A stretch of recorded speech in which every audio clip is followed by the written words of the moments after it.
9.5, we are going to talk about another form of cellular respiration. So till now, we really focused on aerobic cellular respiration, which needs oxygen. That is an important component because of its electronegativity that attracts the electrons down the electron transport chain in order to make the max amount of ATP. Now we're going to talk about another type of cellular respiration called anaerobic respiration. And in this one, you still have glycolysis that's going to occur in order to make ATP, but you're going to notice that the amount of ATP is actually far drastically lower than when you go through aerobic cellular respiration with oxygen. So when you have anaerobic cellular respiration, you don't use oxygen. So you don't have an oxygen to accept the electrons that are being carried by the electron shuttles. And so in order for the electrons to be accepted, anaerobic respiration is going to use other acceptors such as sulfate. Now, the main process that fermentation actually uses in order to make ATP is called substrate level phosphorylation. Because remember, electron transport chain in aerobic cellular respiration can only occur because of oxygen being available. Now, with no oxygen being available, you have to have a lower, energy,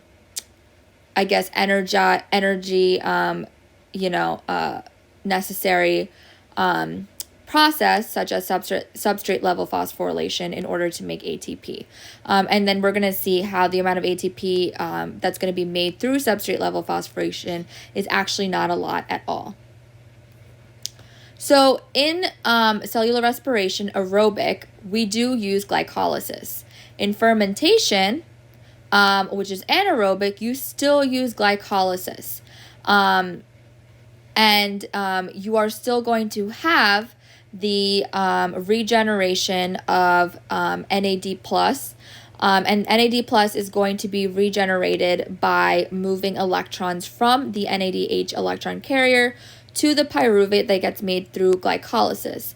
And so this is going to allow the NAD+ to oxidize glucose in glycolysis and make ATP through the process of substrate level phosphorylation. In fermentation, there are also two types of fermentation, two types of anaerobic fermentation. In anaerobic respiration, there's two types of fermentation. There's alcoholic and there's lactic acid. In alcoholic fermentation, all right, what you're going to have is you are going to have a pyruvate that gets made through the process of glycolysis. It's going to release CO2, which kind of sounds familiar like in pyruvate oxidation, and it's going to get converted to 2-acetylaldehyde. It's not going to get made into acetyl coenzyme, right, that we saw in pyruvate oxidation in aerobic respiration. You are going to have the pyruvates become 2-acetylaldehyde because of the loss of carbon dioxide. So you can see that here. You have glycolysis that's occurring. You have 2 ATP being made. You have your NAD+, which is going to get reduced into NADH. And then you have your pyruvate that gets made here. That pyruvate will release a carbon dioxide. So now instead of being a 3-carbon compound in the pyruvate, you're going to become a 2-carbon compound. But it's going to be a 2-acetylaldehyde.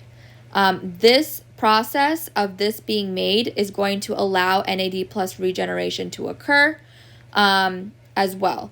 Now, alcohol fermentation, as you can tell, is the only one in both fermentations that we're going to talk about that has a release of carbon dioxide. You can see alcohol fermentation in making of bread. The smell of the bread that's baking is actually the alcohol that's being produced. And then the rising of the bread is actually because of the CO2 that is being released, and it causes the bread to rise. You can also see this in winemaking and some other types of brewing.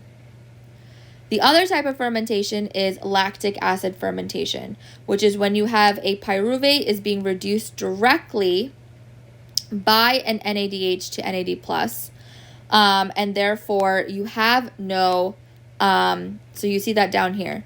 You have NAD+ being reduced to NADH, therefore it drives the pyruvate right here to make a lactate molecule, which is going to be the product in lactic acid fermentation.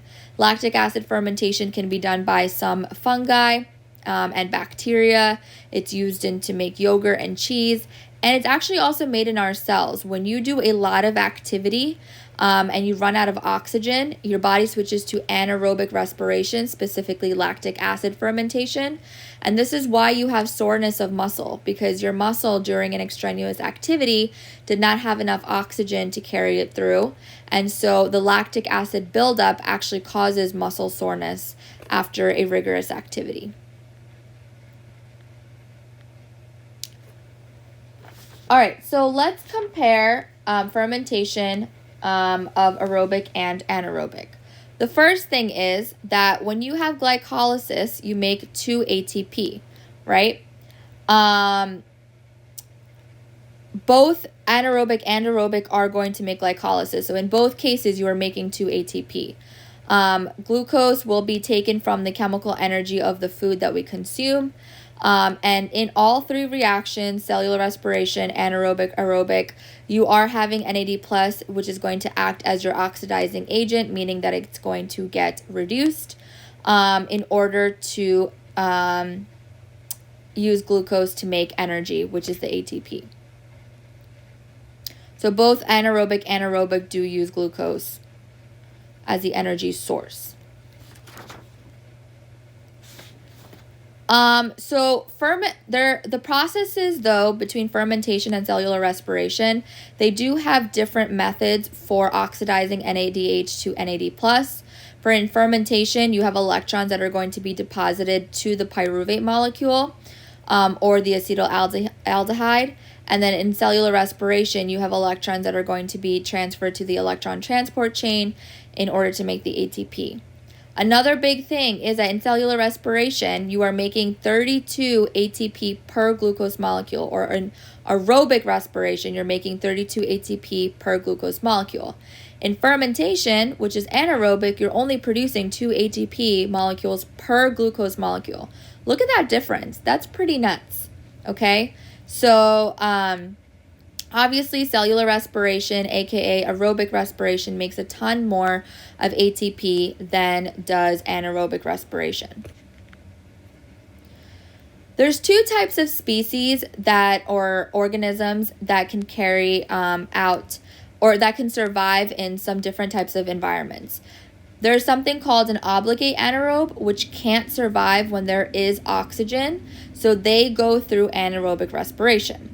There's something called facultative anaerobes, which are basically organisms like yeast and bacteria that can either take part in aerobic or anaerobic respiration. So they can really go either way. They can go through fermentation or they can go through cellular respiration. Either way, they will be fine. They're able to survive. All right, I'm going to combine section 9.6 in this because it's not long at all. In section 9.6, we are going to see how glycolysis in the citric acid cycle are also take part in other metabolic pathways. We did talk about catabolic and anabolic before. Remember, catabolic breaks down complex molecules into simpler ones. Anabolic is the opposite. It builds simple molecules together in order to make complex ones. So catabolic pathways can get energy not just from one type of fuel. There are actually different substances that can fuel this process. Proteins can be used, fats can be used. If you have protein that's going to be used for fuel, they have amino acids that get removed from them and they get broken down, and so that will enter, the broken down amino acids is what is going to enter into the citric acid cycle in order to make energy. Fats are also a good source of energy. Fats can actually give you more ATP than sugar or a carbohydrate, but fats can be digested to fats can be pretty much broken down or digested into a glycerol and a fatty acid. Glycerol can enter glycolysis. Fatty acid can be broken down through a process called beta oxidation, and that will give you acetyl-CoA, NADH, and FADH2. All right, so you can kind of see that in the image, how they get broken down and what reaction they go through.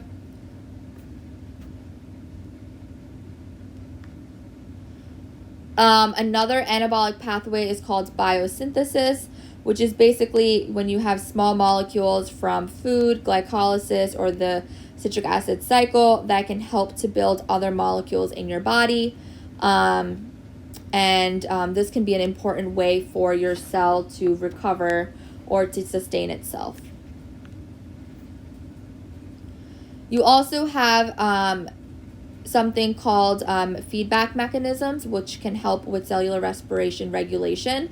So for example, there's two types of feedback inhibition. We kind of talked about this earlier in a chapter before this. If you have negative feedback, this means that your cell has plenty of ATP. So there's no reason to keep making more ATP if there's enough to go around. So in negative feedback inhibition, this will tell your cell to pretty much inhibit the process so that no more ATP is going to be made until you start to see a diminish in the supply. Positive feedback, though, is going to cause a stimulation to make more ATP because the level of ATP has gone down. And so you do need to have a balance between, hey, do we have enough? Okay, we do. Let's stop the process. Negative feedback. Oh, we don't have enough. Let's keep this process going until we get to that point where we are able to be good. And that's positive feedback. So that finishes 9.6. Also finishes chapter 9. Please make sure that you do your review worksheets. They will help kind of understand everything. Take your time going through this video if you need to pause it or whatever. And then you guys can finish your outlines and get ready for your chapter 9 quiz.